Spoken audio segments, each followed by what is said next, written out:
Hello, welcome to കുഞ്ഞെടുക്കള. അപ്പോൾ ഇന്ന് നല്ലൊരു നാടൻ റെസിപ്പിയാണ് കേട്ടോ. കൂർക്ക വെച്ചിട്ടുള്ള ഒരു അവിയലിൻ്റെ റെസിപ്പിയാണ്. അധികം കഷ്ണങ്ങളൊന്നും ചേർക്കാതെ നല്ല ടേസ്റ്റി ആയിട്ട് കൂർക്ക വെച്ചിട്ട് ഈ അവിയൽ എങ്ങനെ ഉണ്ടാക്കുന്നതെന്ന് നമുക്കൊന്ന് കണ്ടു നോക്കാം. അപ്പോൾ നമുക്ക് ഈ ഒരു അവിയൽ ഉണ്ടാക്കാൻ വേണ്ടിയിട്ട് ഞാനൊരു ചട്ടി എടുത്ത് വെച്ചിട്ടുണ്ട്. ഇതിലേക്ക് നമുക്ക് നുറുക്കി വെച്ചിരിക്കുന്ന പച്ചക്കറികൾ ചേർത്ത് കൊടുക്കാം. കൂർക്ക വെച്ചിട്ടുള്ള അവിയൽ ആയതുകൊണ്ട് നമുക്ക് ആദ്യം കൂർക്ക തന്നെ ഇട്ട് കൊടുക്കാം. കൂർക്കയുടെ ടേസ്റ്റ് വേണം ഈ അവിയലിന്റെ മുമ്പിൽ നിൽക്കാൻ. അപ്പൊ അതിനനുസരിച്ചുള്ള കൂർക്ക എടുക്കുക. അത് വന്നിട്ട് ഇതേപോലെ ക്ലീൻ ചെയ്ത് നീളത്തിൽ അരിഞ്ഞെടുക്കണം കേട്ടോ. നമ്മൾ അവിയലിനൊക്കെ സാധാരണ അരിഞ്ഞെടുക്കില്ലേ, അപ്പൊ ആ ഒരു രീതിയിൽ അരിഞ്ഞെടുക്കുക. അപ്പൊ ഇതിലേക്ക് നമ്മൾ ഒരുപാട് പച്ചക്കറികളൊന്നും ചേർത്ത് കൊടുക്കുന്നില്ല കേട്ടോ. അപ്പൊ സാധാരണ അവിയലിന് എടുക്കുന്ന പോലുള്ള പച്ചക്കറികളൊന്നും ഞാൻ എടുത്തിട്ടില്ല. വളരെ കുറച്ച് കഷ്ണങ്ങളെ എടുത്തിട്ടുള്ളൂ. പിന്നെ ഞാൻ ഇതിലേക്ക് ചേർത്ത് കൊടുക്കുന്നത് ചേനയാണ് കേട്ടോ. അപ്പൊ ചേന ഇതേപോലെ നീളത്തിൽ അരിഞ്ഞെടുത്തതാണ്. അപ്പൊ ചേന ചെറിയൊരു കഷ്ണമാണ് ഞാൻ എടുത്തിരിക്കുന്നത്. അപ്പൊ നിങ്ങൾക്ക് അവിയൽ എത്ര വേണ്ടുന്നതിനനുസരിച്ചുള്ള കഷ്ണങ്ങൾ ഇട്ട് കൊടുക്കണം കേട്ടോ.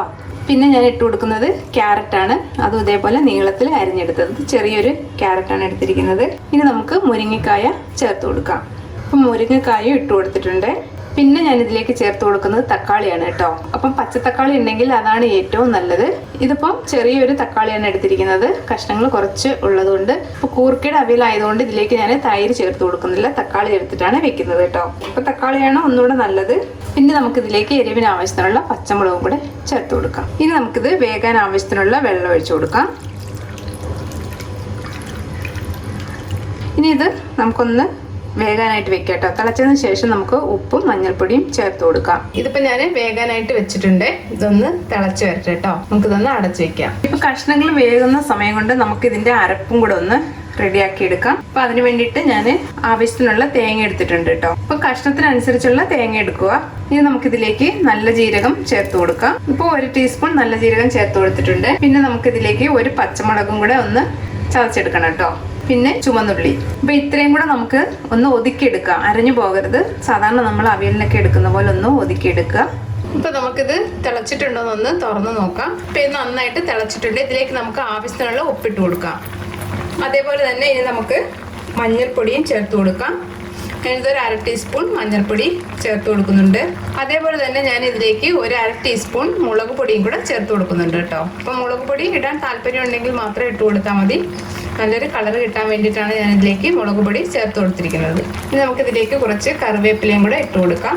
ഇനി ഇതൊന്ന് ഇളക്കി കൊടുക്കാം. ഇനി കഷ്ണങ്ങളെല്ലാം നന്നായിട്ടൊന്ന് വെന്ത് വരട്ടെ. ഇടയ്ക്കൊന്ന് ഇളക്കി കൊടുക്കണം കേട്ടോ. അപ്പൊ നമുക്ക് കഷ്ണങ്ങളൊക്കെ വെന്തിട്ടുണ്ടോ എന്നൊന്ന് നോക്കാം. അപ്പൊ കഷ്ണമൊക്കെ നന്നായിട്ട് വെന്തിട്ടുണ്ട്. ഇതിലേക്ക് നമുക്ക് നേരത്തെ ചതച്ച് വെച്ചിരിക്കുന്ന തേങ്ങ ചേർത്ത് കൊടുക്കാം. ഇതൊന്ന് മിക്സ് ചെയ്ത് കൊടുക്കാം. അപ്പൊ തേങ്ങ ചേർത്തതിന് ശേഷം ഫ്ലെയിം ഒന്ന് സിമ്മിൽ ഇട്ട് കൊടുക്കുക. ഇപ്പൊ തേങ്ങ ചേർത്ത് ഒന്ന് ഇളക്കി കൊടുത്തതിന് ശേഷം ഒരു 5 മിനിറ്റ് ഇത് നമുക്ക് സിമ്മിലൊന്ന് വെച്ച് കൊടുക്കാം. ഈ തേങ്ങയൊക്കെ കഷ്ണങ്ങളിലൊന്ന് പിടിക്കാൻ വേണ്ടിയിട്ട്. ഉപ്പ് വേണമെങ്കിൽ ഒന്ന് ചേർത്ത് കൊടുക്കണം കേട്ടോ. ഇപ്പോൾ ഒരു 5 മിനിറ്റ് ആയിട്ടുണ്ട്. നമുക്കൊന്ന് ഇളക്കി കൊടുക്കാം. ഇപ്പൊ തൈര് ചേർക്കാൻ താല്പര്യമുള്ളവർ ഈ ഒരു സമയത്ത് തൈര് ചേർത്ത് കൊടുക്കാം കേട്ടോ. അപ്പൊ ഞാൻ തക്കാളി കിട്ടുന്നേ ഉള്ളൂ. ഇപ്പൊ നമുക്ക് കറിവേപ്പിലയും പച്ച വെളിച്ചെണ്ണയും ചേർത്ത് കൊടുക്കാം. അപ്പൊ കറിവേപ്പില കുറച്ച് അധികം ചേർത്ത് കൊടുക്കാം. ഇനി നമുക്കിതിലേക്ക് പച്ച വെളിച്ചെണ്ണ ചേർത്ത് കൊടുക്കാം. ഇനി ഇതൊന്ന് മിക്സ് ചെയ്തെടുക്കാം. ഇനി നമുക്ക് സ്റ്റവ് ഓഫ് ചെയ്യാം. അപ്പോൾ നമ്മളുടെ ടേസ്റ്റി ആയിട്ടുള്ള കൂർക്ക വെച്ചിട്ടുള്ള അവിയൽ റെഡി ആയിട്ടുണ്ട്. അപ്പോൾ ആ മുളക് പൊടി ചേർത്തുകൊണ്ട് നല്ലൊരു കളറൊക്കെ നമുക്ക് അവിയലിന് കിട്ടിയിട്ടുണ്ട്. അപ്പോൾ കൂർക്ക വെച്ചിട്ട് നിങ്ങളിതൊന്ന് ട്രൈ ചെയ്ത് നോക്കുക. റെസിപ്പി ഇഷ്ടമായിട്ടുണ്ടെങ്കിൽ ഒന്ന് ലൈക്ക് ചെയ്യാനും സബ്സ്ക്രൈബ് ചെയ്യാനും ഷെയർ ചെയ്യാനും മറക്കല്ലേ. താങ്ക്